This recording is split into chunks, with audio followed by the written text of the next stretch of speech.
Hello friends, জয়ন্তী lifestyle চ্যানেলে সবাইকে welcome ও অনেক ভালোবাসা। তো দেখো, আমি আর মনা এই দুপুরে রোদের মধ্যে বেরিয়ে পড়েছি টিয়া পাখি দেখতে যাওয়ার জন্য। তার কারণ মনা ভীষণ বায়না করছিল ছোট্টদের বাড়ির টিয়া পাখি দেখতে যাবে। মিঠু না সকালবেলা ভীষণ কথা বলে, জানো তো, তুমি যে কথাটা বলবে সেটাই ও রিপ্লে করে। তো ওই জন্য দেখো, আর ওনা ফোন দেখতে ভীষণ ভালোবাসে। তো দেখো, ও সামনে এগিয়ে এসেছে কেন জানো? ফোনটা নেওয়ার জন্য। কারণ যেহেতু আমি ওর ছবিটাই সামনের ক্যামেরায় ধরেছি, তো ওর ছবিটাও নিজেই দেখতে পাচ্ছে। তো ফোনটা নেওয়ার জন্য দেখো সামনে চলে এসেছে। কিন্তু মিঠু ভীষণ কথা বলে, জানো তো। তো এদিকে দেখো, ভাইদের বাড়ি অনেকগুলো ছাগল আছে। তো একটা গামলার মধ্যে ছোট ছোট করে বিচলি কেটে ছাগলকে দিয়ে দিয়েছে খাওয়ার জন্য। মনা সকাল থেকে বায়না করছিল টিয়া পাখি ছাগল দেখতে যাবে, তো চলে এসেছি। তো এই দেখো ফ্রেন্ডস, আমি সন্ধ্যাবেলা চলে এসেছি তোমাদের দাদাভাইয়ের সাথে বাজারে একটু কেনাকাটা করতে।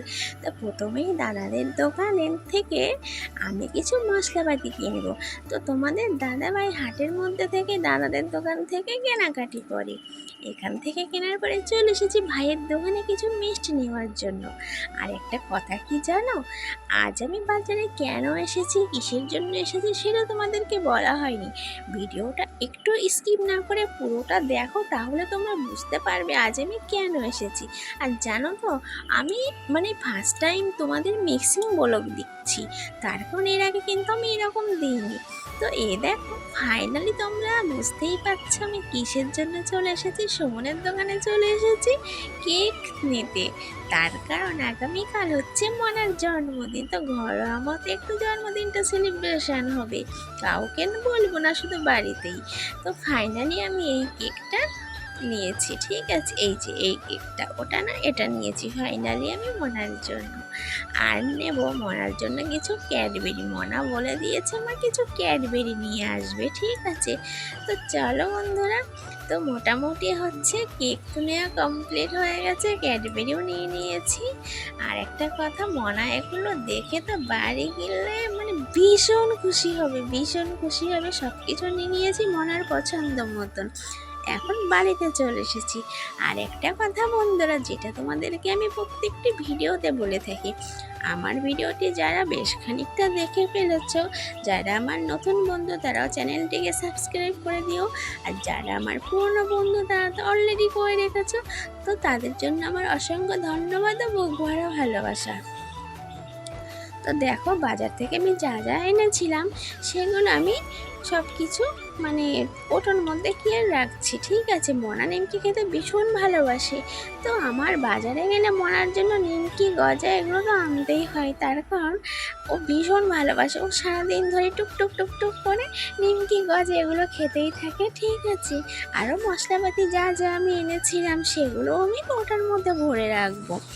আর ওই দিকে দেখতে পাচ্ছি আমার পাশ দিয়ে কিছু আকন্দ ফুলের মালা দেখা যাচ্ছে, কারণ আমার এখনও ফুল আছে। তো আমি মালা কাটতে কাটতেই চলে গেছিলাম, ঠিক আছে। তো চলো যাই হোক, এদিকে দেখো আমি মুগের ডাল নিয়ে এসেছি। তার কারণ বাড়িতে না মুসুরির ডাল খাওয়াই হয় না, তার কারণ যেহেতু গরম পড়ে গেছে। আর তোমাদের দাদা ভাইয়ের জন্য তো মুসুরের ডাল খেলে ভীষণ গায়ে অ্যালার্জি উঠে যায়।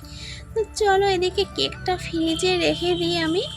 আর এদিকে আমি কেক ফ্রিজে রেখে চেঞ্জ করে চলে এসেছি মাছ কাটার জন্য। বাজার থেকে মাছ নিয়ে এসেছিলাম, তো এখন মাছগুলো কেটে ফ্রিজে রাখবো, ঠিক আছে, কাল সকালের জন্য। আর তা না হলে আমার সকালে উঠে খুবই লেট হয়ে যায়, তার কারণ যেহেতু মনার মর্নিং স্কুল শুরু হয়েছে আর আমার হচ্ছে ভীষণ লেট হয়েছে, ভীষণ।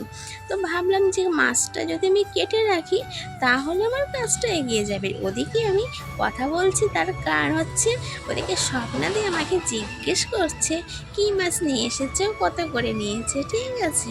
তো চলো ফাইনালি তো আমার মাছ কাটা হয়ে গেছে। এখন সামনে অন্ধকারের মধ্যে সেই মিনি বসে আছে। মিনি তোমাদেরকে দেখাতে পারছি না, তার কারণ হচ্ছে ওই দিকটা অন্ধকার হয়ে আছে, তার জন্য। তো চলো, দেখতেই পাচ্ছ কটা মাছ হয়েছে। আরেকটা কথা কি বলো তো, মনা না ভীষণ তেলাপিয়া মাছ খেতে ভালোবাসি। তো অ্যাকচুয়ালি মনার জন্য এই ও তো তেলাপিয়া মাছ বলে না, মনা কি মাছ বলে জানো ফ্রেন্ডস? মনা বলে তেলা মাছ, ঠিক আছে? তো তেলা মাছ মনার জন্য নিয়ে এসেছি। এখন মনা ভীষণ খুশি, খাওয়ার সময় যদি দেখে মনাকে আমি তেলাপিয়া মাছ দিয়েছি তো মনা ভীষণই হ্যাপি। তো চলো ফাইনালি আমার মাছ দেওয়া হয়ে গেছে। এখন মনাকে আমি বলছি টিফিন করে ঢাকনাটা দেওয়ার জন্য, ঠিক আছে? তার কারণ মাছটা এখন আমি ফ্রিজে রেখে দেবো, এখন তো আর রান্না করবো না, ঠিক আছে? দুপুরে যেহেতু আজকে রান্না করেছিলাম সব কিছুই আছে, ওই জন্য এখন আর রান্না করবো না। এখন রাতও বেশ খানিকটা হয়েছে, প্রায় 9:45 বেজে গেছে, ঠিক আছে? তার জন্য এখন আর রান্না করবো না, সব কিছুই আছে তাছাড়া আমার। আর দেখো কলটা না ভীষণ স্লিপ হয়েছে, তো ভাবছি একটু ব্লিচিং দিতে হবে, দেখি কালকে দেওয়া যায় কিনা, ঠিক আছে? আর কলপার না সত্যি কথা বলতে পরিষ্কার না হলে না ভালো লাগে না। আমি তো যখনই কাজ করি তখনই কলপার শুধু এই ঝাঁটাটা দিয়ে ঝাঁট দিয়ে পরিষ্কার করে রাখি, আমার একটু অগোছালো জিনিস ভালো লাগে না। তো চলো ফ্রেন্ডস, আজকের ব্লগটা তোমাদের দিয়ে দিয়েছি, আশা করছি ভালো লাগবে। সবাই সুস্থ থেকো, ভালো থেকো, টাটা।